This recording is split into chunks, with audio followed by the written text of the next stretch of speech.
Page 100, Chapter 6, Montana's Gold and Silver Boom, 1862 to 1893. Read to find out how new ideas changed the landscape, how the gold rush changed Montana, the difference between placer mining and quartz mining, and why mining camps needed to establish Montana Territory. The big picture. Gold discoveries triggered a flood of new people into Montana. They used and thought about the land in an entirely different way than the Indian tribes who had made their homes here for thousands of years. Of all the words spoken throughout Montana's past, you could say that one word has changed the landscape more than any other. Gold! The discovery of gold in Montana in the 1860s brought thousands of people of many cultures and backgrounds to the Rocky Mountains. These newcomers held different beliefs than the people who lived there. They had a different economy based on gold instead of furs or trade goods, and they used different methods of transportation. They brought fears and expectations that they had formed long before they got here. They imposed their ideas on the land and on one another. They also adapted to their new land, just as everyone throughout time has done. The discovery of gold changed the landscape of Montana. Mines multiplied in the gulches. Towns sprang up nearby. Farms spread through the valleys. Ancient trails and pathways became wagon roads. Gold also created a new economic pattern in Montana, the boom and bust cycle. Each gold discovery brought sudden activity followed by decline, then a period of quiet, and then a sudden burst of activity again in another location. This boom and bust cycle defined Montana's economy during the gold rush era, and it continued to shape life in Montana and all across the West for the next 100 years. First gold rush in the West, California, 1848. The first gold rush in the West started in California in 1848. One man discovered gold at Sutter's Mill, and nearly 250,000 people dashed to California to seek their fortunes. The pattern repeated across the West. Prospectors, people who searched for gold, usually young, eager, restless men, fanned out into the creeks and gulches of mountain ranges. Merchants and farmers rushed in after the miners to sell them supplies, food, and mining equipment. Each major gold strike triggered a new wave of people. Prospectors worked an area until it played out, or no longer yielded gold, and quickly moved on. By the 1850s, some of them had made their way to Montana. Figure 6.2. One of Montana's first gold camps, the town of Pioneer City, grew up to supply and support the prospectors and miners around Gold Creek in the Deer Lodge Valley. Like many gold camps, it was quickly abandoned when the gold played out. Chapter 6, page 102. 3 major strikes in Montana. In the early 1850s, a fur trapper called Ben at Sea, his Métis name was Francois Finlay, discovered a small amount of gold in the Deer Lodge Valley. Not much, but enough to start people talking. A few years later, brothers Granville and James Stewart found gold nearby, but they ran out of salt and lost 4 horses in a Blackfeet raid, so they decided to keep moving. When they returned, they staked a claim on a spot they named Gold Creek and wrote to their brother in Colorado, urging him to come north. No gold discovery remained a secret long. That letter sparked a small stampede into Montana. Grasshopper Creek made the city of Bannack. On a hot July day in 1862, a prospector named John White and his partner William Eads found gold along a tributary of the Beaverhead River in southwest Montana. The grasshoppers were so thick that the miners named it Grasshopper Creek. Their excitement attracted miners from the whole region. 400 people flocked to the scene that summer. Soon miners had marked out and claimed the entire length of Grasshopper Creek. They built a little town and named it Bannack City after the nearby Bannack Indians. By the following April, 1,000 people lived there. Grasshopper Creek produced $5 million in gold dust, worth $90 million today, in its first year. It also produced some outrageous rumors. Some said they could pull up a sagebrush plant, shake the roots out over a pan, and collect $1's worth of gold. Claims like this lured all sorts of people with high expectations. They discovered that mining required endless toil in harsh weather, grueling labor even to men used to hard work, as prospector Ed Morsman wrote in a letter to his family in 1865. Many spent all they earned just to get by, or arrived at a discovery too late to stake a good claim. As James Morley wrote in his diary in 1863, labor is abundant and many are disappointed. These disappointed latecomers fanned out across the landscape seeking their own bonanza or rich mineral deposit. James Morley, 1863. Emigrants are pouring in and the whole country is one bustle of excitement. Alder Gulch, almost an accident. In May 1863, 2 prospecting parties left Bannack to search for gold in the Yellowstone River region. This was Crow territory. The Crow had little patience for gold prospectors because they trespassed on Crow land but offered nothing of value to trade. They chased off the first group. When they met the second party of prospectors, the Crow took their horses and equipment, turned them around, and sent them back where they came from. This second party included a man named Bill Fairweather. On their way back to Bannack, Fairweather and his companions camped along a stream in the Ruby River Valley that was tangled with alders, which are thick bushes. After supper, Fairweather scratched at the bedrock with his pocket knife to see if he could find enough money to buy a little tobacco. Moments later, he shouted, "I found a scad." A scad meant a lot. The next day, they recovered $200 worth of gold, which is $2,900 worth of gold today.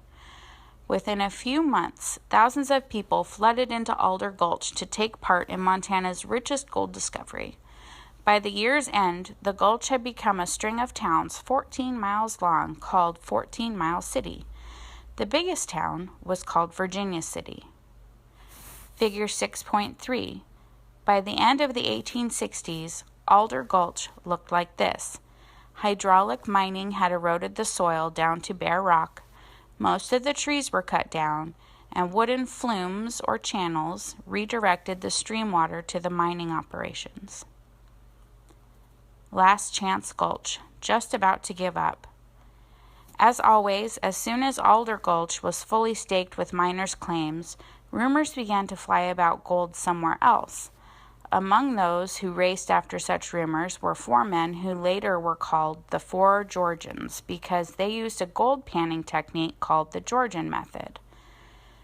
After several disappointing months of prospecting, the 4 Georgians decided to try their luck on a little gulch in the Prickly Pear Valley. That little creek, they decided, would be their last chance. On July 14, 1864, they began working the gulch. Bonanza! They found gold plentiful and easy to remove. By far, more than 100 cabins teetered on the hillsides on either side of Last Chance Gulch.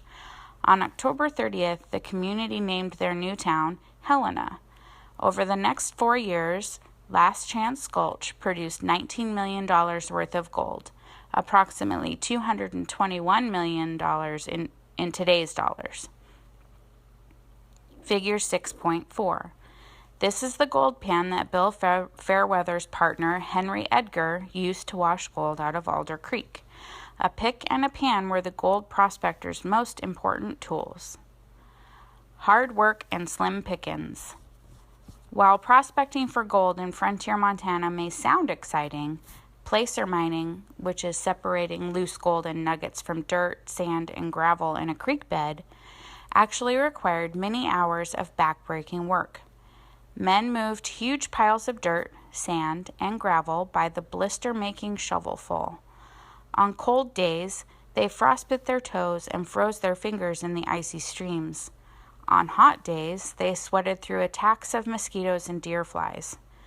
Popular images show grizzled old prospectors with white beards, but the truth is that mining was young men's work. Most were under age 30. As miner John Grannis wrote in his diary, A year's hard work in the mines has made me feel 10 years older. For all that work, very few miners struck it rich. Most labored long hours for a couple of dollars worth of gold a day.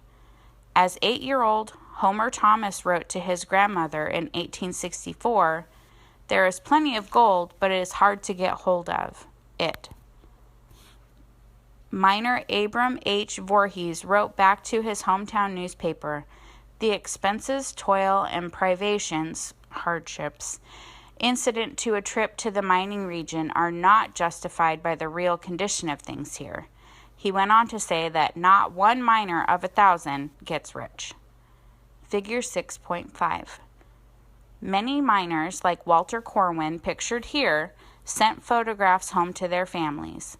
Corwin's photo may have worried his family. There are a lot more rocks than gold in this picture.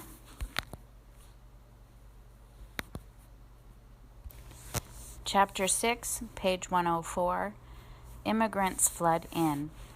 By the late 1870s, mining camps dotted nearly 500 Montana gulches. Wherever a miner struck gold, a little mining city sprouted.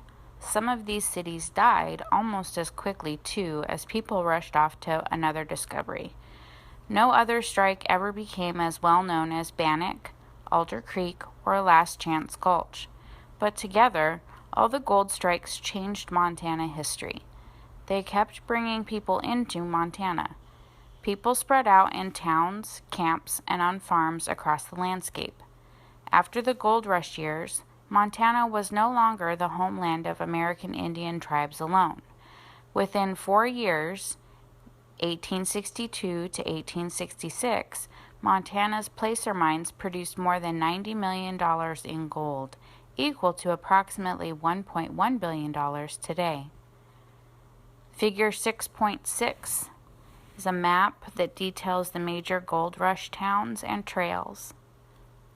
5 major routes into Montana. Immigrants came to Montana by steamboat, in wagons, on horseback, and on foot. Those who could afford it rode into Montana by steamboat up the Missouri River to Fort Benton. From there, people and supplies still had a long way to go by stagecoach or wagon to the mining camps. Steamboats traveled only during the high water months. The first steamboat arrived in Fort Benton in 1860. The town boomed as a transportation hub for the entire upper Missouri region. Every road led to Fort Benton. Passengers, mining equipment, household goods, foods, and other supplies arrived in Fort Benton by steamboat.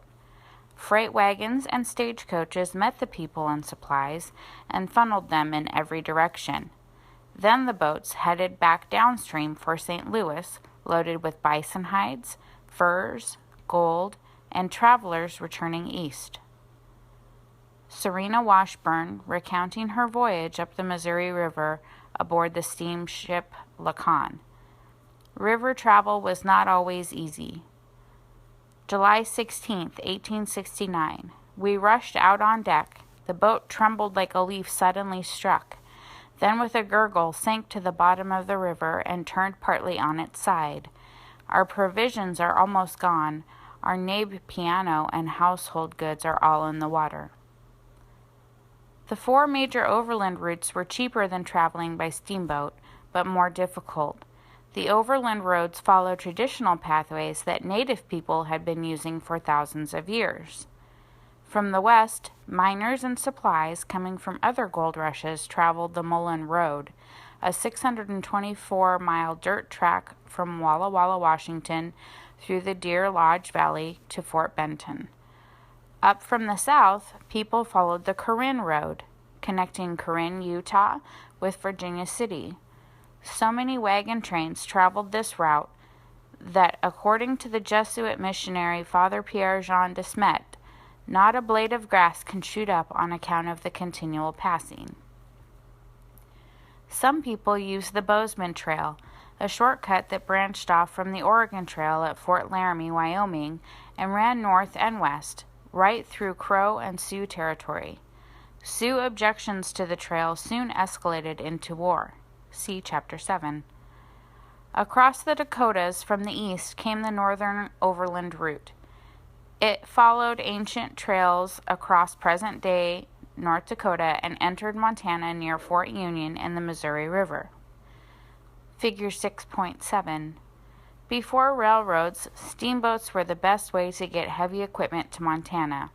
Each steamboat could carry 300 passengers and 200 to 300 tons of cargo.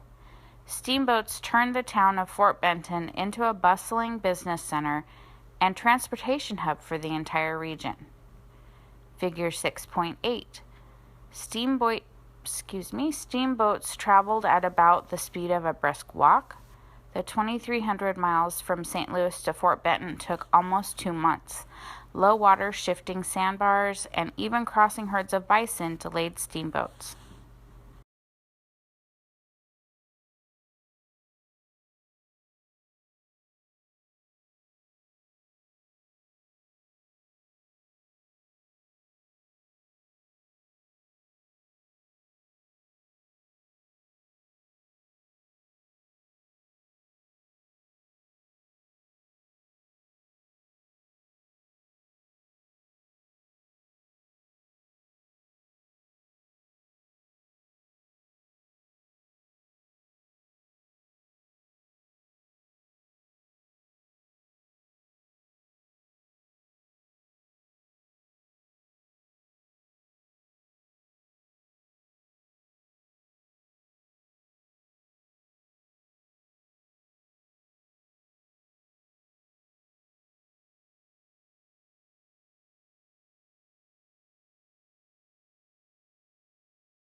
Chapter 6, page 108, figure 6.10. Transporting cash and gold was difficult, slow, and dangerous. With no ATM machines, miners paid for their everyday expenses in gold. They carried gold in pokes and measured out tiny bits on pocket scales like this one. Settlers used the land in a new way. The gold rushes changed the way people used land in Montana. Because Indian people did not build buildings, the non-Indian settlers assumed the open lands were up for grabs. Private ownership of land was very important to the settlers. Owning and controlling land was one way of gaining wealth. This basic understanding of the land was very different from the way the hunter-gatherers of the northern plains had used the land for thousands of years. Towns sprang up in the middle of tribal territory, often at the crossroads of important Indian trade routes. Towns and mining claims cut off Indian people's access to traditional lands and water sources. Emigrants carved wagon trails through Indian hunting grounds. Their horses and cattle grazed the roadside to dirt, which interrupted bison migration patterns. Farmers plowed up other bison grazing grounds. Domesticated animals spread diseases to bison and other wildlife. Outside the mining towns, settlers carved fertile valleys into farms to raise crops and cattle to feed the growing communities. Farmers protected their crops with fences, controlled access to the water, and claimed ownership over vast areas of Indian hunting and camping grounds. These farms had an even bigger impact on the landscape than the mining operations and the gold camps did. Figure 6.11. Blackfeet camped near Mount Helena in 1874 saw placer miners destroy the creek beds that ran through their hunting grounds. As Helena and other mining camps became little cities, they displaced Indian tribes in their own land. Imagine how your community might change if thousands of new people moved into the area who did not understand the local people or their ways of life. This huge wave of new people affected Montana's native cultures deeply. Whenever conflicts arose, the settlers expected government soldiers to protect them. Increasingly, the settlers' prejudice, which is a preformed negative opinion, against Indian people and their misunderstanding of Indian cultures exploded into violence. For example, in 1864, nearly 500 gold prospectors stampeded into the Sun River area in Blackfeet territory. Most did not find gold and left it right away. One group of miners stayed on, but they were not prepared for the severe winter. When cold weather hit, they nearly starved.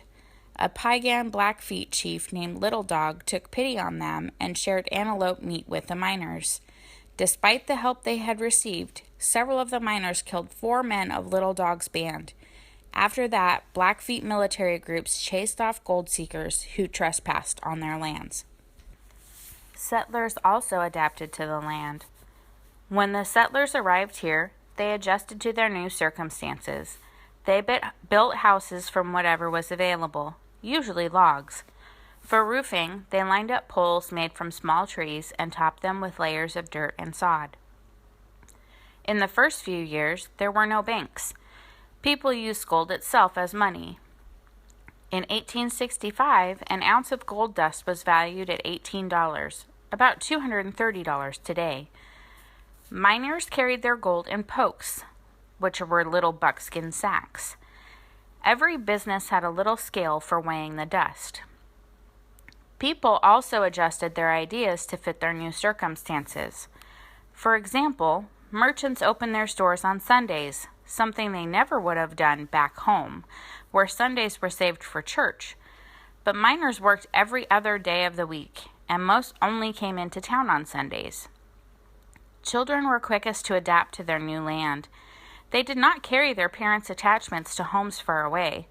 Instead, they forged their own ideas and attitudes about the land and the people that made up their world.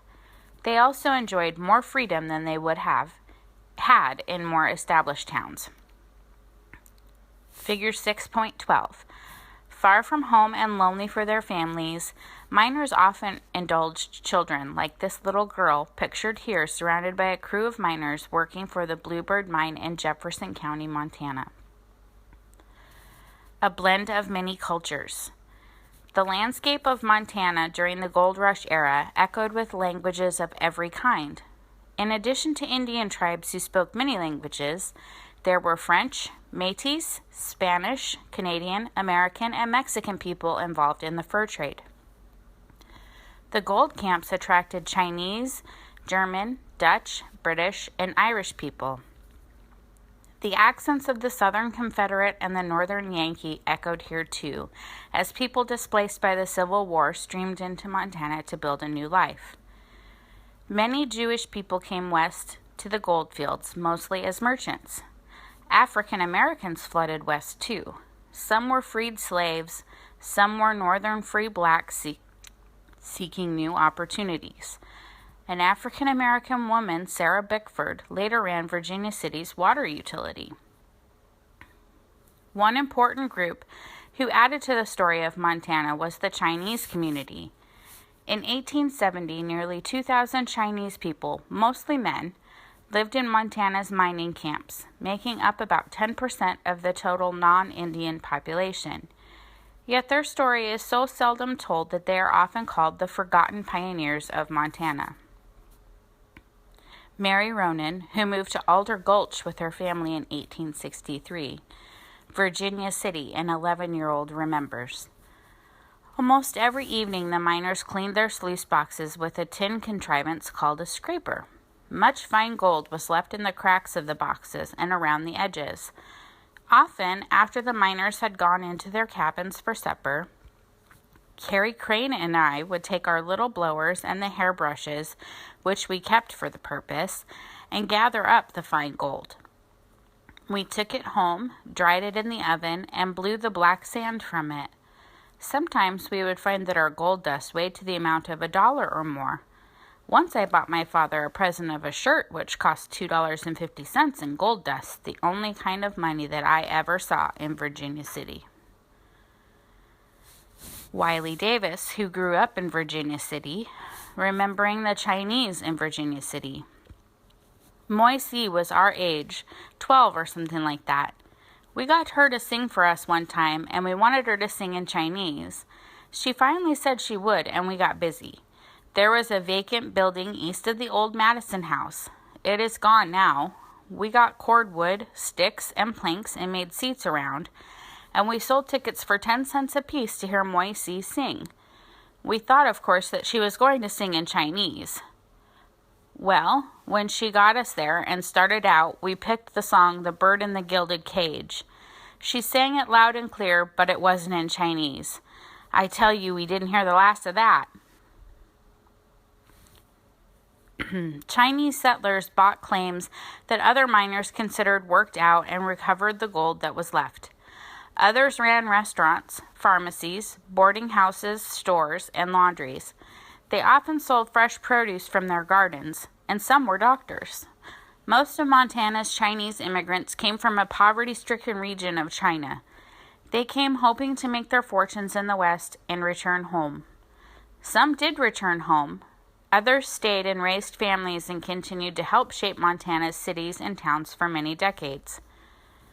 For some people, the multicultural mix of the gold camps added to their fascination with Montana. Many of the new settlers made friends with their new neighbors. Some married people of other cultures and raised families. Others simply enjoyed the interaction. In October 1865, 1,000 Nez Perce, Salish, and Pend Oreille people came near Helena on their way to hunt bison. Townspeople challenged them to horse races and riding competitions. However, many settlers brought prejudices with them. They discriminated against people who were not like them. Some businesses hung out signs barring or forbidding American Indians from entering. In 1867, thugs murdered a black man in Helena to keep him from voting in an election. In some towns, black children were not allowed to attend white schools. In many places, the Chinese were burdened with extra taxes, run out of mining camps, robbed of their claims, and sometimes attacked or murdered. In 1882, the United States passed the Exclusion Act, barring Chinese laborers from entering the country. This law lasted 60 years. Figure 6.13. After the Exclusion Act barred Chinese laborers, Chinese merchants and their families had to carry papers to prove they had a legal right to remain in the country. Below is a portion of the document carried by Mrs. Wo Hop, wife of a Butte merchant.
Chapter 6, page 112. Montana builds a territory. As towns grew up, people needed public services like roads, schools, mail delivery, and law enforcement. They needed a tax system that would pay for these services. They needed laws, police, and record keepers to help people sell businesses, protect their property, and settle estates. They needed a government. Before 1864, the land now called Montana was part of Idaho Territory. Its capital was Lewiston, across the Bitterroot Mountains from Bannack and Virginia City. Lewiston was too far away to provide government services to the gold camps of the Northern Rockies. The new settlers believed that this wealthy region could develop faster if it were its own territory. Montana stole land from Idaho. Have you ever wondered why Montana is shaped the way it is? What about that funny panhandle on the top of Idaho? At first, Congress drew the western boundary of Montana Territory along the Rocky Mountains. But Sidney Edgerton knew that the Bitterroot Mountains were impassable in winter. He coaxed Congress to move the border 130 miles to the crest of the Bitterroot Mountains so the Bitterroot and Deer Lodge valleys could be closer to territorial government. Idaho protested, but the settlers and Edgerton got their way. The government needed Montana's gold. Montana Territory was born in the 4th year of the Civil War, which was from 1861 to 1865. The Civil War was a long, bloody, expensive conflict that killed 620,000 soldiers. The federal government, or the Union, fought against 11 southern states, which were the Confederacy, which means an alliance of states. The main issue was whether states had the right to secede or separate themselves from the Union if they disagreed with U.S. policies like ending slavery. Community leaders in the gold camps and mining towns knew that the federal government needed gold to fund the war. Gold from other discoveries across the West already was going to help the South. President Abraham Lincoln did not want Southerners to control the West and its gold. Congress sponsored special wagon trains from northern states into the West along the northern overland route to encourage Northerners to move into the gold fields too. Figure 6.16. The government provided military protection for a series of wagon trains into Montana along the northern overland route so that more Union sympathizers could get to the gold fields. President Lincoln did not want gold going to help the South during the Civil War. In 1863, President Lincoln sent a well-respected lawyer named Sidney Edgerton to Idaho Territory to be Chief Justice. Edgerton immediately saw how valuable these remote gold fields would be to the Union. He also agreed with the other settlers. The gold camps needed their own territorial government. In January 1864, Edgerton boarded a stagecoach bound for Washington, D.C. to ask Congress to create a new territory. He carried $2,500 in gold nuggets sewn into the lining of his coat. Immense nuggets wherewith to dazzle the eyes of congressmen, he wrote later.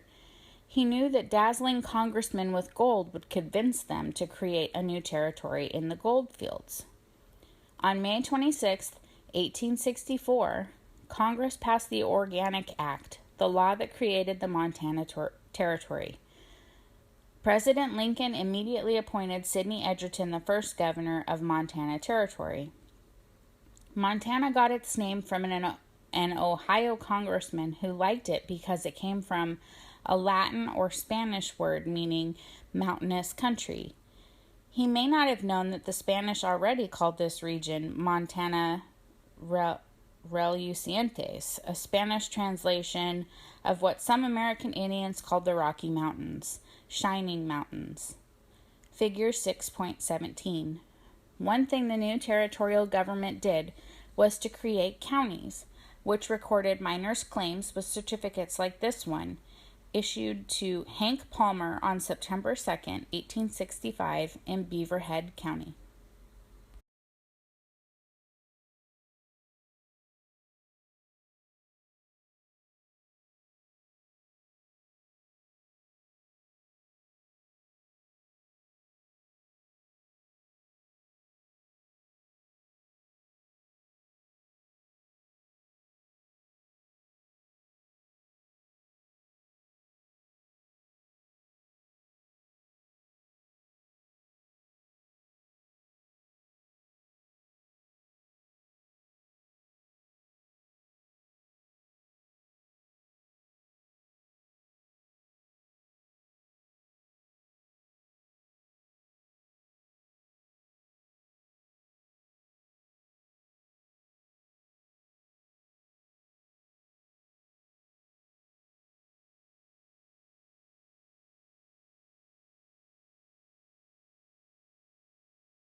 Chapter 6, page 116.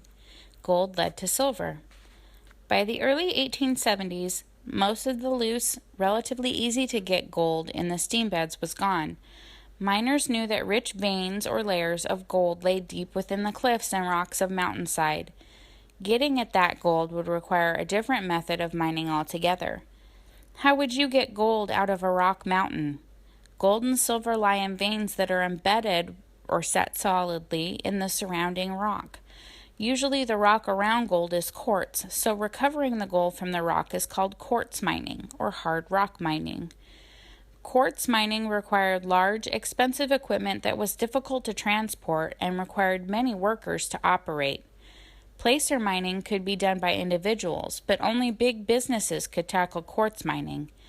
Big companies formed to bring in mining equipment and hire workers.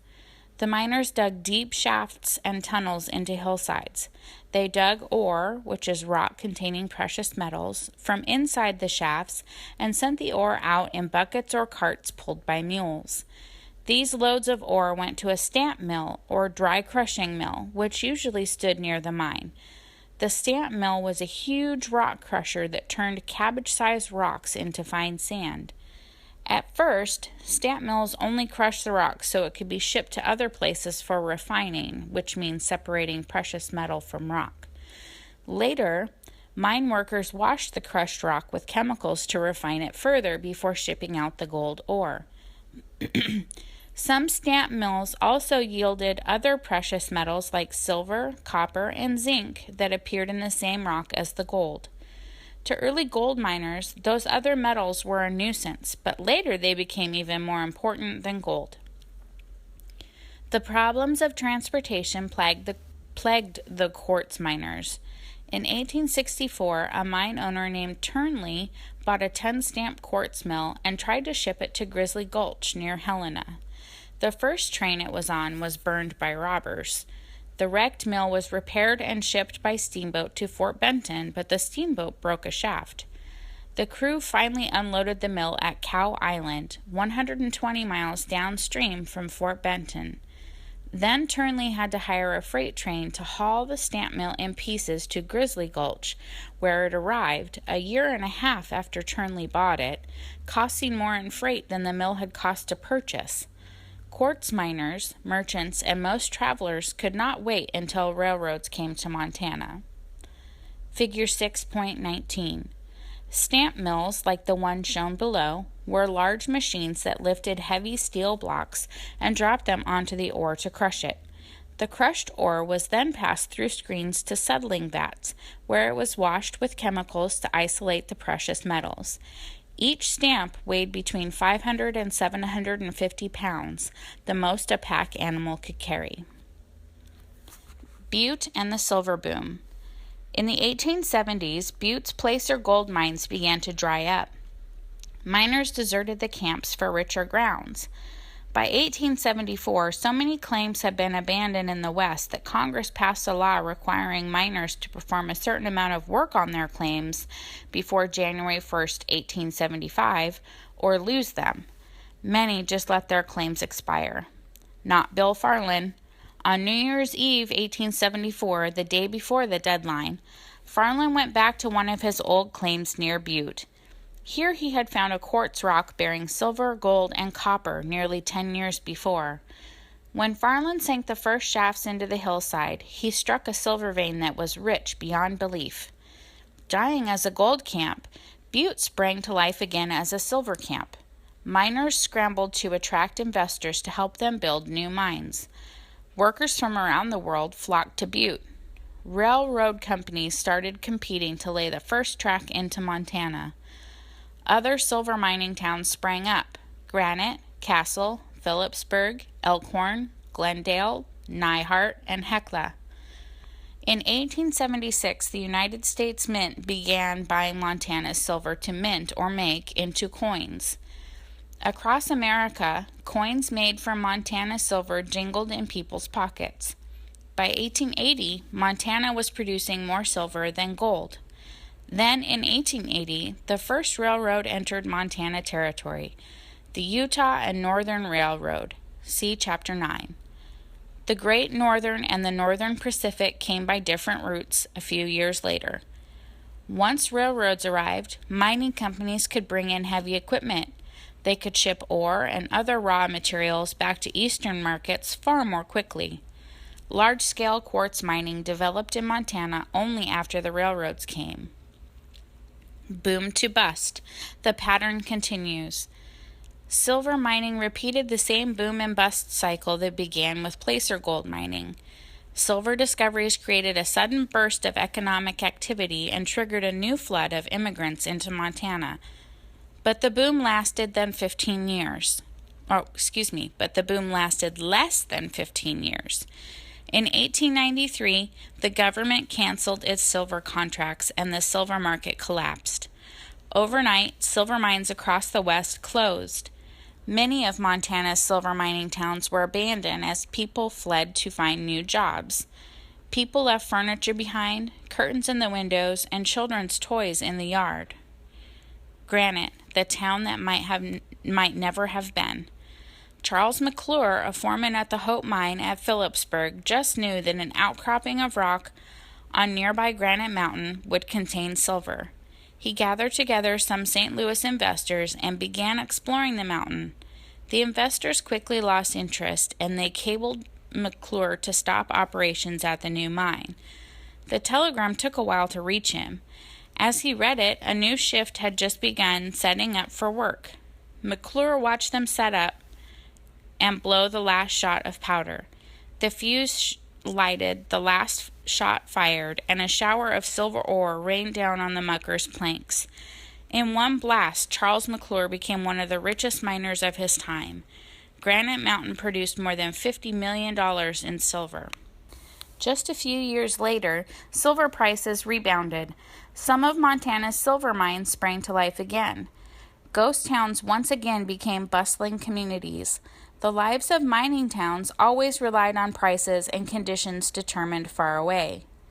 Figure 6.20. When the silver crash closed down the bimetallic and Granite Mountain silver lines, 3,000 people left Granite in one day. It was the most complete desertion I have ever seen, one witness said. When silver prices rebounded 3 years later, Granite's mine complex became the biggest silver mine in the world, for a time. Only 2 people lived in Granite when American painter Muriel Cybele Wohl, 1898 to 1977, painted this image in 1954. Like the placer gold rushes, the silver boom changed Montana in many ways. It drew huge investments from people outside the region. Silver connected Montana's economy with the nation's economy. Montana became strongly influenced by people and corporations far away from here. This pattern of influence by outside interests continued long after the silver boom was over.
Chapter 6, page 121.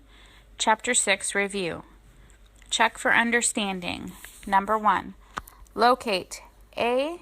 Bannock, B. Gold Creek, C. Alder Gulch, and D. Last Chance Gulch. Number 2.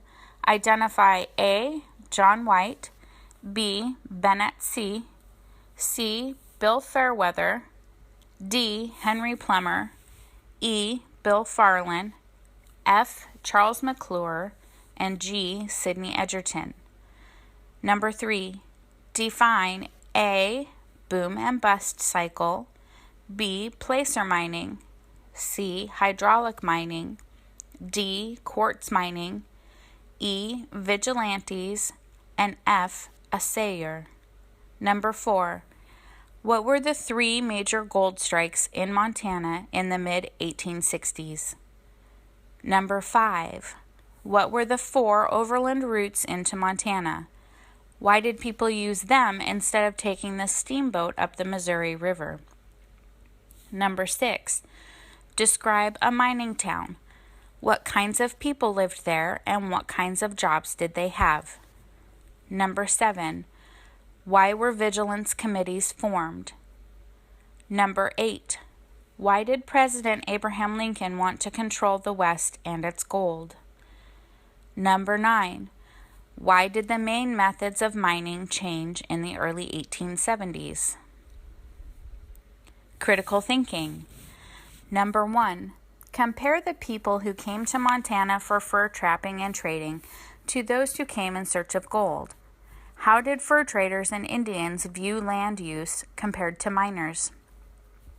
Number 2. Placer mining and quartz mining are very different. Compare and contrast the 2 methods' advantages and disadvantages. Number 3. The 5 themes of geography include human-environmental interaction. How did the new settlers modify, depend on, and adapt to the new land? Number 4. Imagine trying to decide whether to join the gold rush. What factors would enter into your decision? Number 5.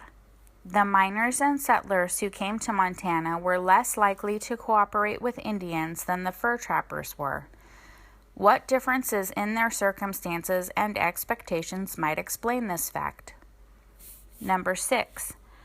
Vigilance committees were formed to control crime in the early days of mining in Montana. Were these groups a good idea? Do you think communities today should form their own committees to control crime? Why or why not? Past to present. Number 1. Many people moved to Montana in the 1860s because of the gold rush. Why do people move to Montana today? Number 2. Why do you think gold was valuable? Is it still? Why does it change in value? Make it local. Number 1. What towns in your area, if any, began because of the gold rush? Are there ghost towns near you? Why were they abandoned? Extension activities. Write a report or create a PowerPoint presentation on the history of one of the early mining towns. Do people still live there today? Why or why not? What do they do? Number 2. Make a movie acting out some of the earliest forms of mining. Number 3. Make a poster comparing different kinds of mining. Number 4. Make a diorama of an early mining town or of a rocker and sluice. Number 5. Make a map showing where various minerals are found in Montana. Number 6. Research the story of Lucia Darling, Mary Ronan, Elizabeth Chester Fisk, Harriet Sanders, or another woman who came to Montana as part of the Gold Rush era. Number 7. Research the lives of Chinese miners during the Gold Rush era. Number 8. Learn how to pan for gold.